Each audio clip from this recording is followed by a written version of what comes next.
Welcome back to another episode of Hear from SMEs, where we speak with companies taking strides in the sustainability space. In this episode, we are glad to have with us Mr. Raghav Narayan, founder and CEO of Aprisium. Founded in 2021 in Singapore, Aprisium is actively contributing to address the global water crisis and environmental pollution by using deep tech to monitor water waste. Welcome, Raghav. Thank you, Asian. Nice to talk to you, and thank you for the opportunity. Maybe we'll kick off with the first question. Can you share with us the story behind Aprisium and the role it plays in the broader sustainability ecosystem? Sure. So Aprisium was really a leap I took after almost 25 years in corporate life.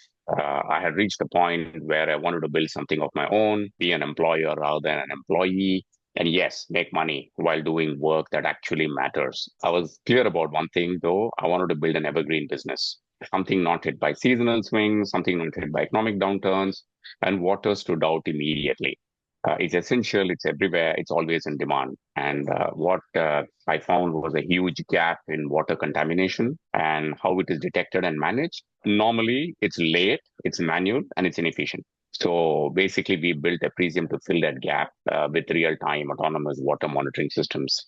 We help industries monitor pollution at the source. That was the most crucial thing, at the source, and that will help prevent crises and also stay compliant, while of course contributing meaningfully to sustainability. And the fact that there was not really a good solution in this space, we had a very good traction, and it bode well for us from a commercial traction point of view as well.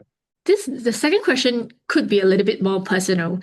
What inspired you to dedicate your work to tackle environmental pollution, particularly the water issues? So maybe if you can share a bit more as to how that leap actually happened and whether it was actually that difficult. I would have loved to say it was an aha moment. I woke up one day and decided to change the world. No, nothing so fancy, nothing so dramatic. Yeah, it was more of seeing how companies around the world are actually struggling with water contamination. It's a very under-talked and under-reported aspect of news, but a lot of companies are really struggling. They pay a lot of fines to regulatory authorities because they're discharging unwanted stuff or illegal stuff. And they're not doing it because they're doing it willfully. It's because they don't know. And they don't know what they don't know most of the time. And so I was watching this growing discomfort, right? It was not nice watching the world talk about sustainability, but not really acting something at the very source of it, especially with water. As I said, water is everything. And we see, big headlines only when a big damage happens and a lot of remediation efforts are being applied. And then everybody wakes up and sets it right. So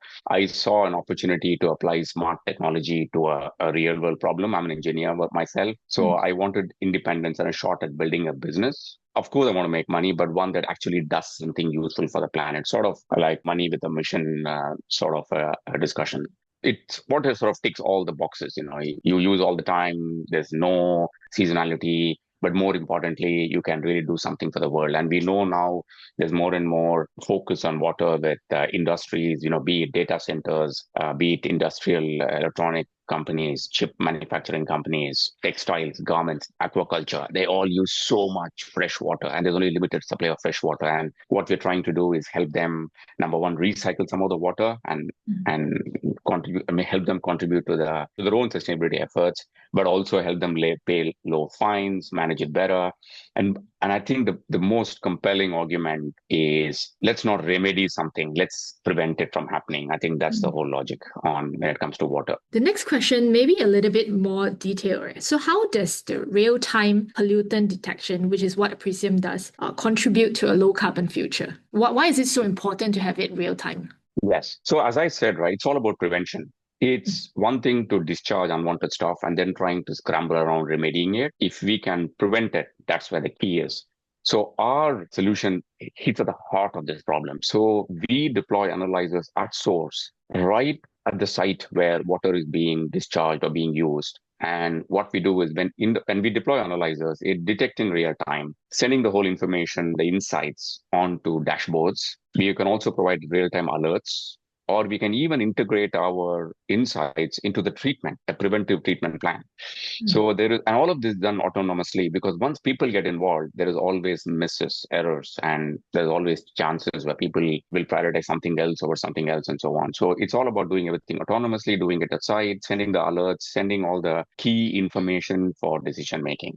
So when industries, for example, get real-time alert that they are in fact polluting, they can fix things before it gets worse, before fines, before environmental damage, and more importantly, before costly energy-intensive cleanup. So that's one side of it. The second side of it, as I said, is also it's a huge enabler of water reuse, which reduces the need for fresh water extraction and then heavy treatment, both of which carry a huge carbon footprint. So in short, I think real-time data and real-time alerts, real-time insights help businesses run cleaner and leaner. So I would say, yeah, it sort of ticks a few boxes, which helps in the sustainability angle.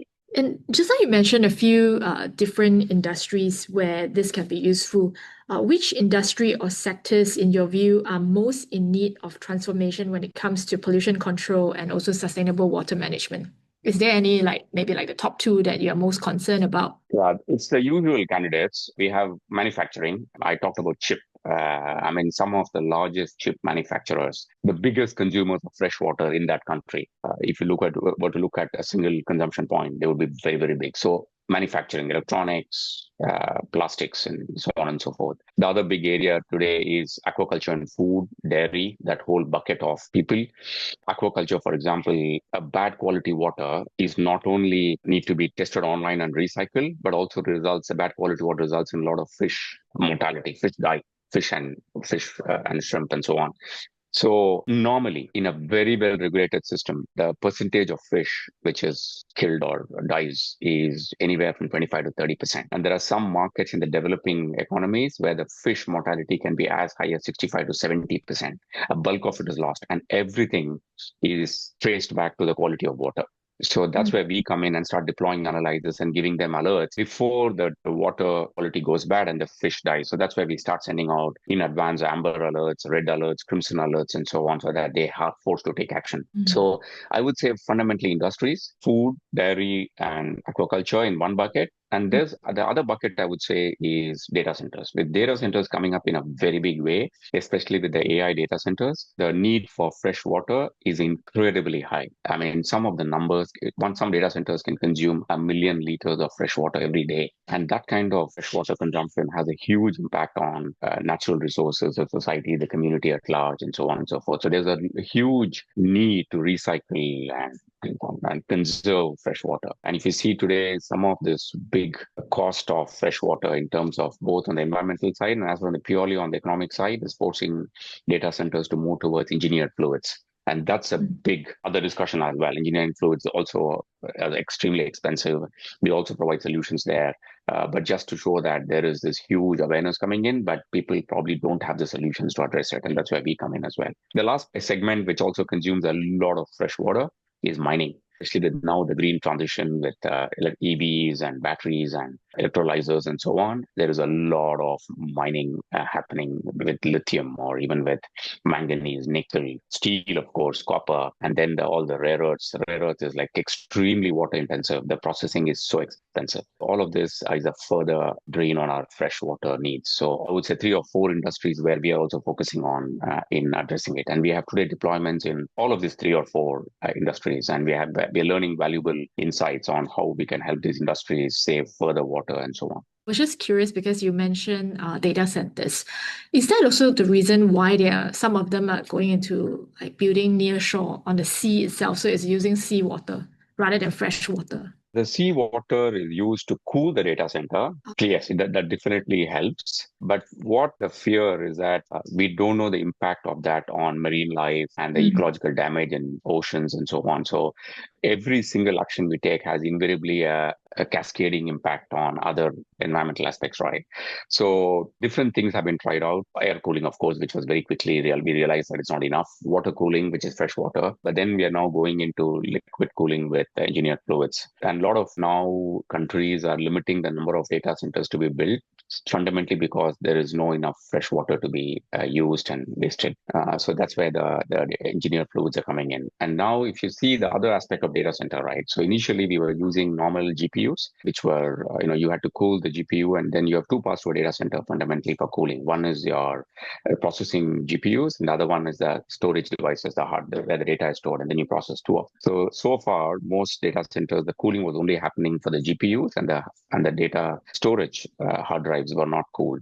Now with AI coming in, and the amount of data storage is gone up exponentially. So the data storage devices are getting smaller. You want to now store, instead of 24 TB, you want to store 36 TB, 64 TB in a smaller place, and therefore the heat generated is very high. And then the GPUs, the processing units, are now doing AI processing, which means the processing energy is much, much higher. So you have now there's a quantum leap in the cooling needs of data centers. And which means increased use of water as well, I see. Exactly.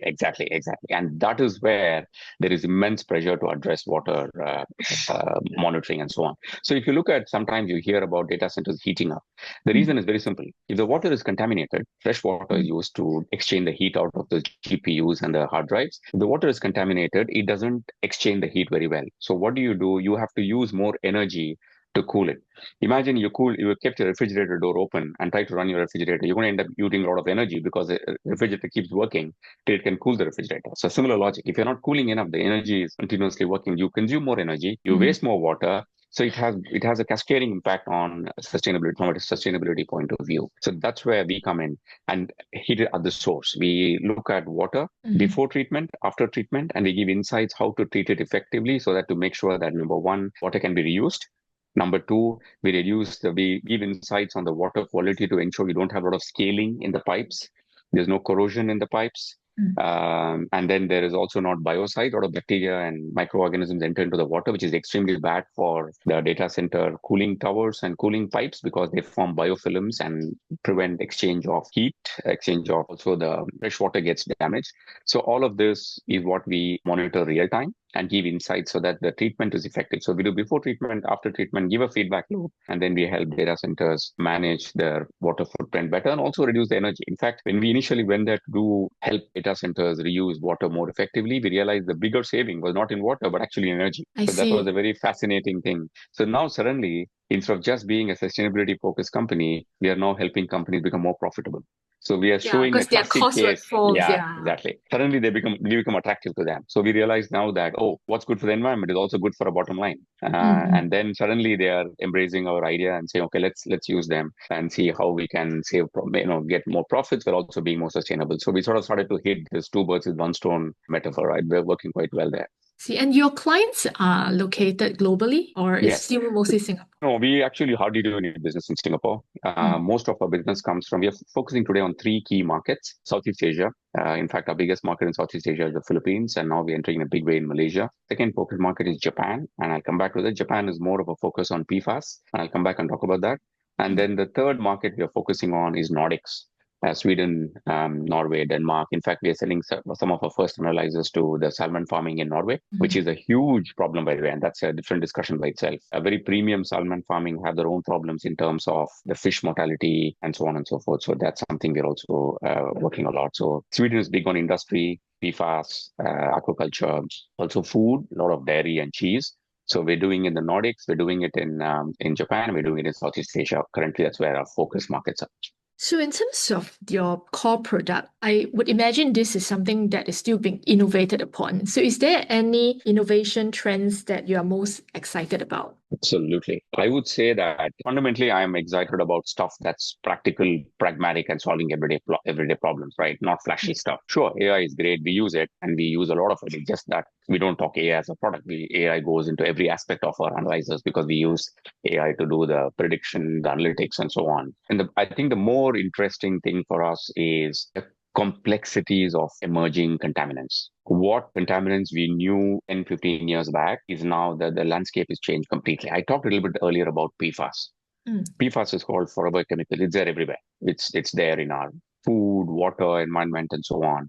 And if you look at today, the US, Europe, Japan, Australia, they are really, really focusing on PFAS. Japan, you see every day some headlines about how badly the water and everything is. contaminated with PFAS, and the Japanese government has set aside a lot of money, billions of dollars, just to address the PFAS contamination in the next couple of years. And I'm very pleased to say that we are one of the only companies in the world, first and probably one of the few or only companies who can detect PFAS at source, at site, and rapidly. So typically PFAS is an extremely complex organic molecule. It takes about a few weeks because it has to be concentrated, and the labs take multi-million dollar equipment to detect PFAS. And then the answer comes to them in about a week, 15 days, whatever. And if you're in a complex country where there is no PFAS testing ability, you send it to a country which can take months. And all this time you have to hold the water before you can discharge, because the PFAS, they don't know if it's been cleaned or not, right? That's where we come in, where we have created an analyzer, which is a patented solution from Aprisium, which is deployed at site, and we can do it in about 30 to 40 minutes for all the regulated PFAS molecules speciated to individual molecule.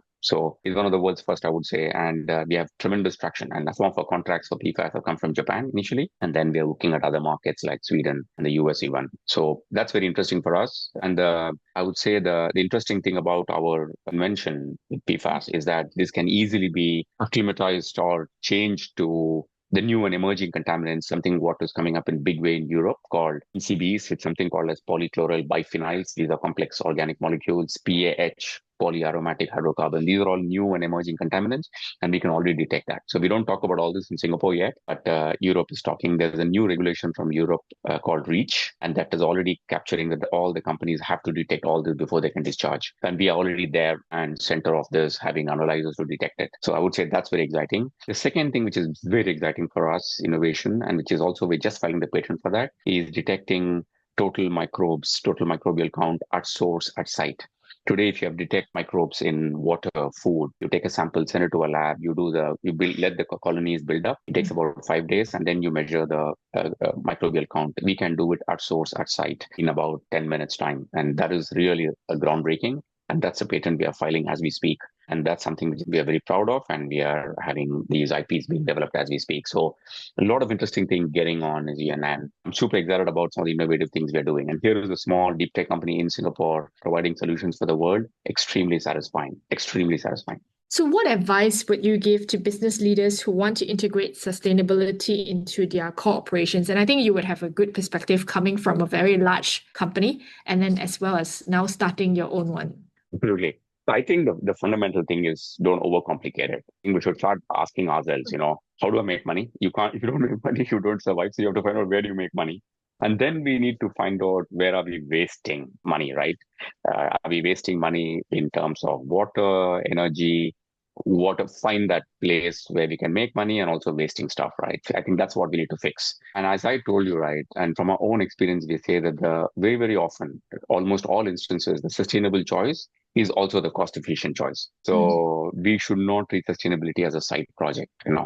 We should embed it in operations and measure it like we would do any other KPI. And I think that's the first one, right? Make it useful for the people and the customers and the clients to embrace sustainability, because it also saves them money. I think that's the first one.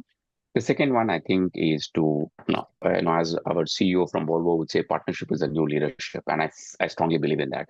Nobody can do anything alone. Partner up. Very early on, try to find complementary solutions, partner up. So you have 85% of our technology, don't have to invent the 100%, get 15% from somewhere else. So partner up in terms of technology, people, universities, industries, companies, and so on. In fact, some of our very early commercial traction happened because we partnered with corporates. And so that was very, very useful. I think that's something very, very interesting. And then the third thing I would say is there's a lot of thrill about raising money.